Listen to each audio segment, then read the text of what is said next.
Yeah, these are totally crazy handheld adventures I have here, eh? That's the black and Outback over there. She's not looking very black in the day. Trying to get the right color. I can't hardly see anything. It's really bright. Yeah, it's a really bright day.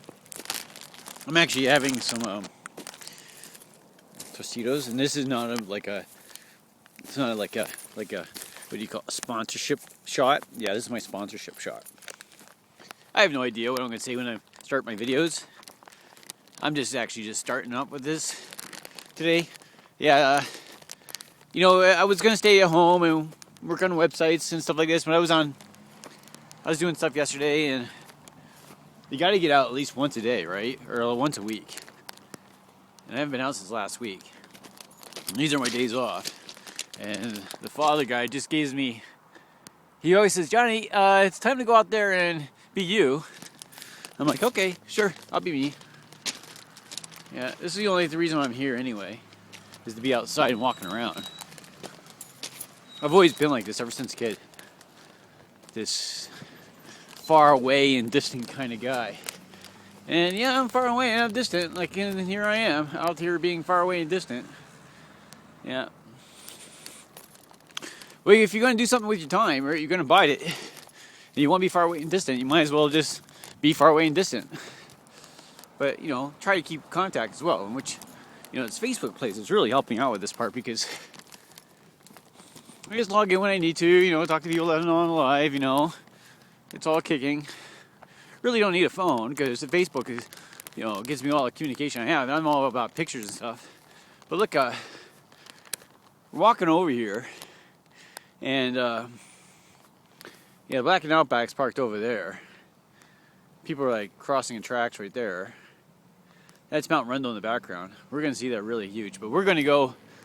It's a crazy one. This is not really a recommended trail. This is I do photography, and there's shots that I want that trails won't get me. And I have to do what I got to do, and this is what I do. They're my rules. If I die in the park, I die in the park. But I try to stay within my own realm of existence, and I know I'm not going to die in the park, unless it's under natural causes, like a rock falls on my head or something. And that's totally cool. That's not illegal or anything like this. And, and if I die out there, and, an animal will find me, and they'll need something to eat, and they'll have me, and I just get back to the earth. And at least I made some art while I was doing this stuff, and that way people can remember me, and they can make some money off me while I, go on to another life, being outside the park or something. Yeah, but that's how it works, right? But we're going to go up there. That's where we're going to go. We're going up that little scree slope, and this is what I do. And then we're going to go up there, above the trees, and then we're going to go way up there where that little snowpack is, and that's what I'm going to do. And I've done this before. I've been in the park for 20 years, just going on my own exploits. And I've been into the information center. Well, what if I live here and I want to go up there and I really need shots from that location? And they say, well, pretty much you could do whatever you want to do when you're out there in the backcountry. If you kill yourself in the park, that's your own fault. So I always keep track of that part, and I don't try to do anything that's really technical. I try to stay on a trail. I generally follow animal trails. I wonder if they're trying to come and get me. It could be. I am one of those kind of guerrilla kind of photographers. Yeah. But I'm totally standing still, so they can't track me because I'm standing still. Maybe they're tracking my iPhone. I don't know. Well, look. This is what we're going to do today. I got to walk over there. When it's time to walk up, when I start moving around, we'll start filling you in. I only got so much video time, and I want to give you as much good times as possible. So I'm not going to waste a lot of time with preambles and stuff like this. This has been 5 minutes, and actually 4:35. So it's been long enough. But well, I'll talk to you soon, and we're off and running. Yeah, that's where we're going to go, way up there. And it's a good thing that I wear the kind of legs I have, because these legs, they're meant for walking. All right, bye-bye.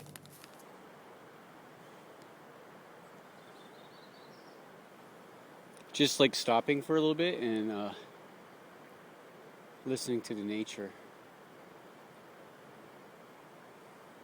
It's like pieces out the soul, eh? Yeah, the river's right over here. I've been walking. This is what I do. I need to get out and do things, right? Yeah, we were way over there, by the way. Here's Sulphur Mountain way over there. And down here's where the river is.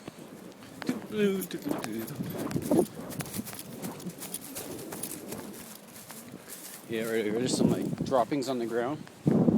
Yeah, animals are allowed to drop their things and not take them with them. But us humans, if we drop stuff, we have to take them with us. Yeah. Here's a river. Yep. It's totally being river-like. And here where we are, we're gonna pan up here, and yeah, we're gonna go right up there. Now, Banff itself is about 4,600 feet. Not as high as Denver. Denver's like a mile high. But Banff's like 4,600 feet. Today it's about 15 degrees. There's some clouds. It might get a little weird later on in the day. There's a chance for some showers. So I gotta make the most of it while I can. We're at 4,600 feet. The top of Cascade is at 9,800 feet. So it's more than twice as high as Banff itself from sea level, right? So we're gonna go way up there, eh? We're gonna go right up to that snowpack up there, right up there to the top snowpack. Not to the very tippy top over there, but down to this lower area snowpack. And we're gonna go right up there. And there's a waterfall up there and stuff like this. I don't have zoom on this camera, but there's a waterfall. But we're not going to go that way. We're going to go around. I try to stay on slopes that are really easy, and I actually look for animal trails and just natural slopes that won't slide. I'm very delicate this way. I take everything one step at a time with my exploits because I'm just me, and whatever happens to me, happens to me. It's a fate thing. I don't have any dependence or anything like this. I just got miles of forest fire debt that I've been removing for years, and this is what I have to do with my life, is just pay off my forest fire debt. And what I do is I try to have a good time while I do it. When you have forest fire debt, you don't go out and party every single night or anything like this. You got to do something for the stress. And I'm only here for one reason, and this is my home, right? This place is my home. And I think the reason why I'm here is that I have First Nations blood. I'm Sioux Lakota, which is a native Canadian Indian. I'm Sioux Lakota, but most importantly, my family's from the Highlands of Scotland, and I'm actually a Stuart. And being from the Highlands of Scotland, I've always been intrigued by the mountains ever since childhood.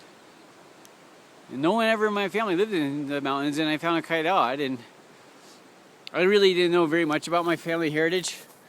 I just knew that we were from Scotland and we were Stuarts, and I really didn't go very much further. I never really investigated what the Stuarts did or anything like this. And just recently I've learned all kinds of interesting things. Like the Stuarts actually built Scotland for 276 years and made Great Britain what it was today. So, but most importantly, they were artisans, right? The Stuarts were very artistic people. They encouraged all the beauty of castles and stuff like this that decorates the landscapes of Scotland today. The Stuarts actually, pretty much inspired this. And I know I'm a Stuart because I've always been interested in castles and stuff like this. And I never, it's just naturally, right? And even coming here to this park and everything like this, and being drawn here, and it was being drawn by the Banff Springs Hotel, which is the actual one and only object that actually attracted me to this area. I didn't see the mountains or anything like this. There was just not that much documentation, even 22 years ago. But oh well, it's been 4 minutes here. We're going to go up there. Next time I cue in with you, we're going to be well on our way. We're going to be looking at the valley. So I won't be talking to you until then. But yeah, sorry about the weird camera stuff. I can't see the mountains at all here, and I can't even see what the camera is doing. So I'm trying to do the best job possible. So yeah, I'm wearing polarized lenses, and it's like super bright outside. But look, I'll let you go, and it's gonna be a fun one. It's a happy Sunday kind of day. I'm Johnny Land. All right, bye bye.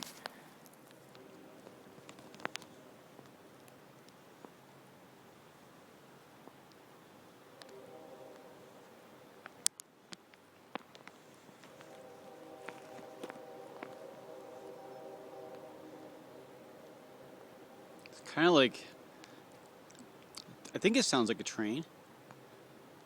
Did you hear that sound? Did it sound like a train to you? I don't know.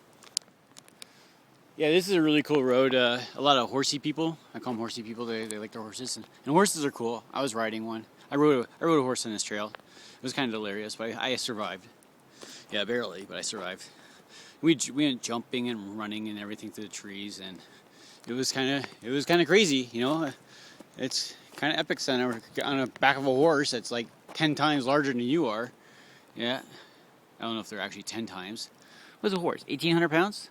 So it'd be like 9 times. Yeah, about 9 times. If I weigh 200 pounds and a horse that weighs 1,800, that's like almost 10 times is the weight of me. And if one of those things fall on you, it's like game over, dude. Right? Yeah, it's like end of the day. But yeah, there's like really weird trees that grow around here. Yeah, like I have never seen a tree like that before. And the one here has a really like hard root. Yeah, and see, it's Walker's holding, right? I don't know if I'm allowed to have that on here. Holy cow. Specialize in, oh, I saw the sign over here. What is this sign? I don't know how I missed that. Well, they're telling the truth here. Yeah, this is a national park. It's a kind of explosive kind of epicenter of a place. I don't think that's going to blow up the mountain, though. No, I don't think so. I'm pretty safe here. Yeah, I don't think, unless it's got uranium or something in it, something like super. Cascade is bigger than like any, I don't know. It'd take a lot of uranium to melt Cascade, I think. But we're going to go up there. That's where we're going to go. There's another weird, really weird kind of like plant. Yeah, there's a couple of them here. They're really weird plants. Really flat tops and like hard kind of square kind of roots at the bottom here. Really big roots too. They purge out of the ground. Yeah. Yeah, there's all kinds of cool things when you walk around in the park, but yeah, and it's totally out of the walk here because horses run through here all the time. I'm actually being careful right now because I might get ambushed by some horses. Yeah, so it's been 3 minutes now, so I'm going to sign off here. Yeah, this is where we are. And next time I talk to you, we're going to be somewhere on top of the mountain. I'll talk to you later.